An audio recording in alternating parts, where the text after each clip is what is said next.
السلام علیکم ورحمۃ اللہ وبرکاتہ شیخ. وعلیکم السلام ورحمۃ اللہ وبرکاتہ. جی اللہ سر آپ کو فیاض بھائی. جزائے خیر عطا کرے شیخ کہ بارک آپ سے جو فیکم. کچھ بھی ہم نے علم حاصل کیا الحمدللہ، خصوصی طور پر صحابہ کی قربانیوں کے تعلق سے.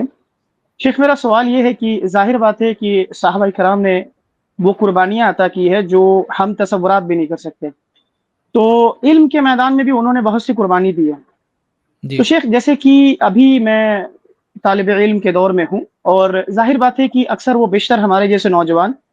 قرآن اور حدیث کی طرف اس وقت لوٹتے ہیں جوانی کی حالت میں، اور جی ایسی صورتحال میں لوٹتے ہیں کہ ان کے اوپر ذمہ داریاں ہوتی ہیں، اور ذمہ داریاں ہونے کی وجہ سے وہ باقاعدہ طور پر تعلیم کا یا پھر علم حاصل باقاعدہ طور پہ مدارس سے نہیں کر پاتے ہیں. لیکن ہوں الحمدللہ ابھی ایک ذریعہ آسانی ہوئی ہے آن لائن کے ذریعے سے. جس طرح ہوں سے بعض ہمارے شیوخ جو ہیں، معتبر شیوخ جو ہمیں شارٹ ٹرم کورسز وغیرہ کرواتے ہیں، اور الحمدللہ میں ایک آن لائن ادارے سے میں عالمیت بھی کر رہا ہوں الحمدللہ، اور بہت سے شیوخ کے بہت سے شارٹ ٹرم کورسز بھی کرتا ہوں شیخ. تو ہوں کیا یہ شارٹ ٹرم کورسز وغیرہ یا پھر آن لائن عالمیت کرنا، کیا یہ فتنہ ہے شیخ؟ کیونکہ اگر یہ فتنہ ہے تو پھر ہم اس پر اپنا وقت کیوں لگائیں، اور کیوں ہم فتنے میں ملوث ہوں؟ یہ انکشار اگر کر دے تو ذرا مہربانی ہوگی. کیا یہ شارٹ ٹرم کورسز کرنا یا پھر آن لائن عالمیت کرنا یا پھر دین کا علم آن لائن کے ذریعے سے حاصل کرنا، کیونکہ ہمارے لیے تو راستے نہیں ہیں، ہمارے لیے راستے بند ہو چکے ہوئے، مدارس میں نہیں جا سکتے کیونکہ ذمہ داریاں ہم پر، تو ہم وقت نکال کر کے جاب کرنے والے ہیں، وقت نکال کر کے جتنا بھی وقت ہو سکتا ہے ہم علم حاصل کرتے ہیں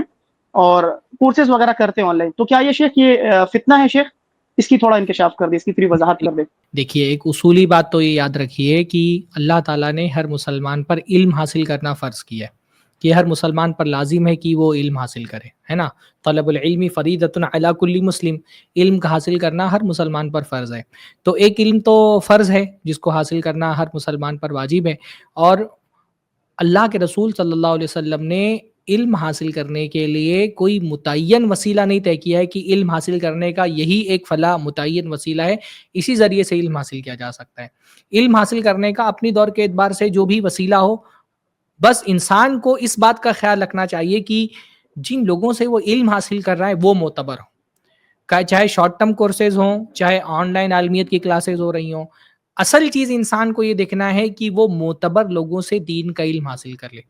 چاہے وہ شارٹ ٹرم کورسز ہو رہے ہوں یا آن لائن عالمیت کی کلاسز ہو رہی ہوں. اگر پڑھانے والے معتبر مستند علماء ہیں تو انشاءاللہ تعالی ان سے دین کا علم حاصل کیا جا سکتا ہے. اس کو فتنہ کہنا اصل میں اپنے آپ میں ایک فتنہ ہے.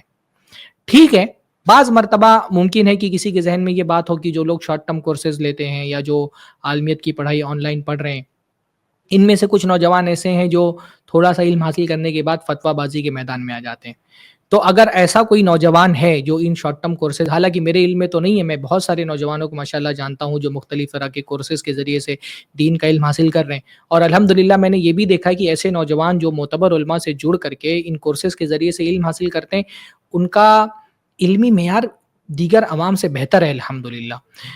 لیکن اگر کہیں کسی کے ذہن میں ایسی بات ہے کہ ان کورسز کو کرنے کے بعد کچھ لوگ ایسے ہیں جو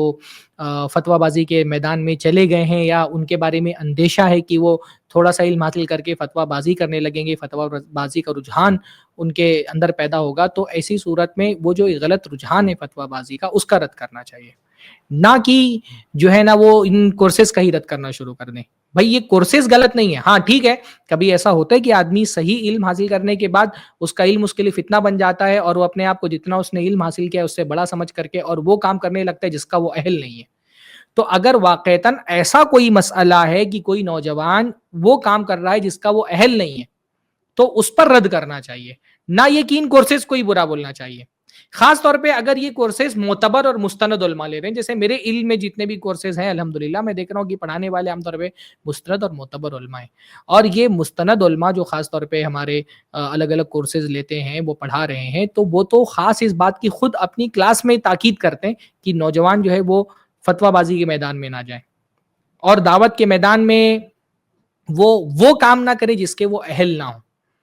تو یہ تو خود، جیسے اب ممبئی میں بہت سارے ایسے کم کورسز چل رہے ہیں، کچھ جگہوں پر کتابیں پڑھائی جا رہی ہیں، کچھ جگہوں پر ڈپلوما کے کورسز ہو رہے ہیں، خود ہم لوگ آئی ایس سی میں جو ہے وہ آئی پلس مدرسہ کے نام سے ایک پورا چینل ہم نے بنایا ہوا ہے، اور جس میں ہم یہ کوشش کر رہے ہیں کہ جو درس نظامی کی کتابیں ہیں معتبر مستند علماء کے ذریعے سے اس کے دروس جو ہے وہ اپلوڈ کر دیں، تاکہ اگر کوئی آدمی آن لائن سورس کے ذریعے سے بھی دین کا علم حاصل کرنا چاہتے ہیں تو اس کے پاس ایک،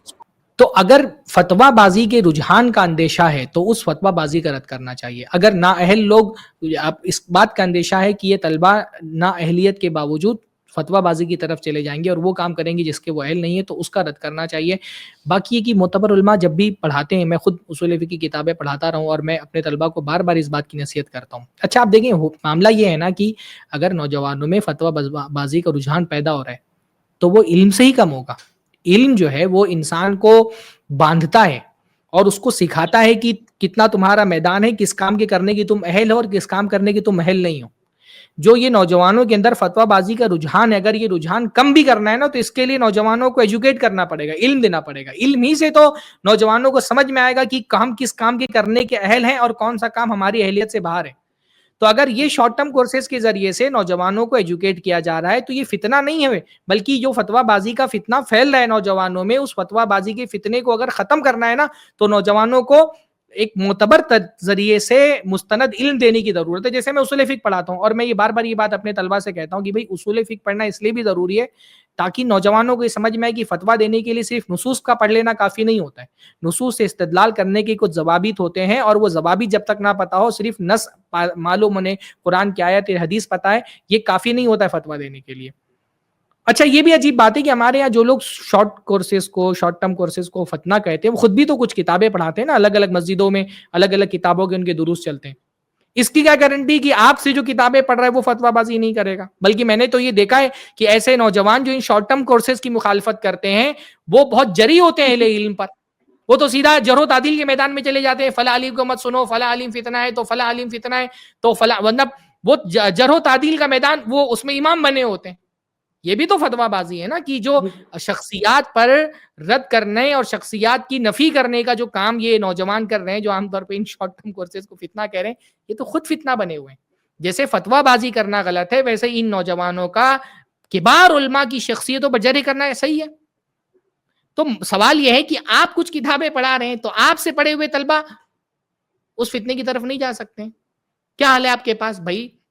ہمارے جو مستند معتبر علماء ہیں، اگر وہ کچھ پڑھاتے بھی ہیں اپنے طلباء کو تو وہ اپنے نوجوانوں کو اس بات پر تیار کرتے ہیں کہ یہ آپ کی اہلیت ہے، یہ آپ کا میدان ہے، آپ کو اس میدان میں کام کرنا ہے۔ پہلی بات تو یہ کہ شارٹ ٹرم کورسز میں عام طور پہ دین کی بیسک چیزیں پڑھائی جاتی ہیں، اور بیسک چیزیں سیکھنا، عقیدہ توحید کی بات سیکھنا، اللہ کے نبی صلی اللہ علیہ وسلم کی اتباع کے معاملے میں سیکھنا، نماز کے، روزے کے، وضو کے جو بیسک فقہی مسائل ہیں ان کو سیکھنا تو ہر مسلمان پر واجب ہے۔ تو جب جو ایک واجب علم حاصل کر رہا ہے اگر ایک نوجوان، تو ہم اس کو کیسے کہہ سکتے ہیں کہ شارٹ ٹرم کورسز فتنہ ہے؟ اور خاص طور پہ جب وہ مستند اور معتبر علماء سے علم حاصل کر رہا ہے، تو یہ سب باتیں درست نہیں ہیں۔ الحمدللہ ہمارے یہاں جو ایک رجحان پیدا ہوا ہے اہل حدیث نوجوانوں میں خصوصی طور پہ کہ وہ بجائے تقریروں کے مستند ذریعوں سے ایک ترتیب کے ساتھ دین کا علم، بھائی تقریروں میں اور اس میں کیا فرق ہے؟ تقریروں سے بھی تو بندہ علم ہی حاصل کرتا ہے نا، اور شارٹ ٹرم کورس میں کیا ہے؟ شارٹ ٹرم کورس میں بھی علم حاصل کرتا ہے، پر تقریروں میں جو علم ہوتا ہے وہ بکھرا ہوا ہوتا ہے۔ تو اہل علم یہ سمجھتے ہیں کہ بھائی اگر ایک طرف سے مرتب انداز میں نوجوانوں کو ایجوکیٹ کرنا ہے تو اس کے لیے تقریریں کافی نہیں، تو اس کے لیے شارٹ ٹرم کورسز ہیں کہ بھئی اس میں کچھ عقیدہ بھی اس کو پڑھا دیا جائے، کچھ سیرت پڑھا دی جائے، کچھ اس کو فقہی مسائل سکھا دیے جائیں، کچھ اس کا قرآن درست کر دیا جائے، کچھ آیتیں اور قرآن کی جو ہے صورتیں اس کو حفظ کرا دی جائیں۔ تو یہ کون سی بات ہے کہ تقریر سننے تو انسان فتنے کا شکار نہیں ہو رہا ہے، اور شارٹ ٹرم کورسز کر لے گا تو فتنے کا شکار ہو جائے گا۔ میں تو جتنے نوجوانوں کو، بہت سارے نوجوان میرے رابطے میں ہیں جو مختلف حیدرآباد اور ممبئی میں ہونے والے مختلف شارٹ ٹرم کورسز سے دین کا علم حاصل کر رہے ہیں، اور میں نے ان میں سے کسی کو کسی فتنے میں ملوث نہیں دیکھا ہے۔ اور اگر بائی چانس کوئی فتنے کا شکار ہو بھی رہا ہے تو فتنے کا رد کرنا چاہیے، اس دین کے معتبر سورس کا رد نہیں کرنا چاہیے۔ بھائی ہو سکتا ہے کوئی لڑکا مدرسے سے فارغ ہو کر کے غلط راستے پر چلا جائے، تو اس سے مدرسے کو تو فتنہ نہیں کہا جا سکتا ہے نا۔ مدرسے سے پڑھنے والا اور مدرسے سے علم حاصل کرنے والا بھی علم کے مختلف فتنوں کا شکار ہو سکتا ہے، تو اس سے مدرسہ تھوڑی فتنہ ہو جائے گا۔ تو یہ شارٹ ٹرم کورسز کو فتنہ کہنا یہ بہت ہی نامناسب بات ہے۔ اللہ تعالیٰ ایسے لوگوں کو ہدایت دے یہ بہت اچھا ایک ذریعہ بنا ہے ہمارے معاشرے کے اندر دین کا معتبر علم حاصل کرنے کا، اور یہ اور ہونا چاہیے. میں تو سمجھتا ہوں خاص طور پہ ممبئی میں جو ماحول اس وقت میں دیکھ رہا ہوں کہ نوجوانوں کے اندر ایک جذبہ ہے دین کا علم حاصل کرنے کا، لیکن ان کے پاس وسائل نہیں ہیں، اور یہ ایک بہت معتبر اور اچھا وسیلہ ہے دین کا علم حاصل کرنے کا مرتب انداز میں. تو میں تو سمجھتا ہوں کہ اور زیادہ ہمارے معاشرے کے اندر اہل علم کو آگے آنا چاہیے اس طرح کے ڈپلوما کورسز کے ذریعے سے، 2 سالہ 3 سالہ 4 سالہ. البتہ وہ جو آن لائن عالمیت والا معاملہ ہے اس میں بار بار یہ بات کہتا ہوں کہ آن لائن عالمیت کس طرح سے پڑھائی جا رہی ہے، کون لوگ پڑھا رہے ہیں، پڑھنے کے بعد کس طرح کی اہلیت ایک نوجوان کی بن رہی ہے، اور اس اہلیت کے ساتھ وہ کس مقام تک جا کر کے دعوت کا کام کر سکتا ہے، یہ اس کے مشائخ کو طے کرنا چاہیے. جو اساتذہ اگر معتبر ہیں تو ان کو رہنمائی کرنا چاہیے ایسے لوگوں کی کہ بھائی، کیونکہ ظاہر سی بات ہے جو مدرسوں میں عالمیت کا کورس ہوتا ہے اس میں 7-8 سال 9 سال تک کے، بلکہ 9 سال پورا جو ہے نا ایک نوجوان اپنا صبح شام دن رات پورا لگا دیتا ہے. تو وہ 9 سال کے بعد علم حاصل کرنے کی جو جس علم کے معیار پہ وہ پہنچتا ہے، تو ایسے 3 سال 4 سال کے کورسز کو عالمیت کا نام دینا صحیح نہیں ہے. اس کو عالمیت کا نام دینا یہ صحیح نہیں ہے. یا 3-4 سال کے کورسز پورا کرنے کے بعد نوجوان کو یہ سمجھ لینا کہ میں بھی ویسا ہی عالم بن گیا ہوں جیسے مدرسے سے کوئی فارغ عالم بنتا ہے، یہ صحیح نہیں ہے. ٹھیک ہے، عام لوگوں کے مقابلے میں اس کا جو علمی معیار ہے وہ اچھا ہوا ہے الحمدللہ، اور ایک طلب علم کے لیے جو سورسز اس کو چاہیے تھے، زبان اس نے سیکھ لی ہے، اس کے لیے ایک دروازہ کھلا ہے. وہ محنت کرے اور اپنے علم کو آگے بڑھانے کی کوشش کرے. تو یہ جو ہے نا اہل علم کے جو طلبہ نکلتے ہیں شارٹ ٹرم کورسز کر کے یا جو عالمیت کے کورسز ہو رہے ہیں وہ کر کے، میں اس کو عالمیت کا نام دینا مناسب نہیں سمجھتا ہوں، لیکن اگر کوئی ایسا کورس کر کے نکل رہا ہے تو اس کو جو کام کرنا ہے دعوت کے میدان میں، اس میں وہ اپنے جو اس کے مشائخ ہیں، جو اس کے اساتذہ ہیں جنہوں نے اس کو دین کی تعلیم دی ہے، ان کی رہنمائی میں کام کرے، ان کو بتا کر کے کام کرے. وہ اس لیول تک ہی جائے دعوت کے میدان میں جس لیول تک کہ اس کے اساتذہ اس کو اجازت دیتے ہیں، جو معتبر اساتذہ ہیں وہ اجازت دیتے ہیں. اللہ تعالی ہم سب کو صحیح فہم عطا فرمائے.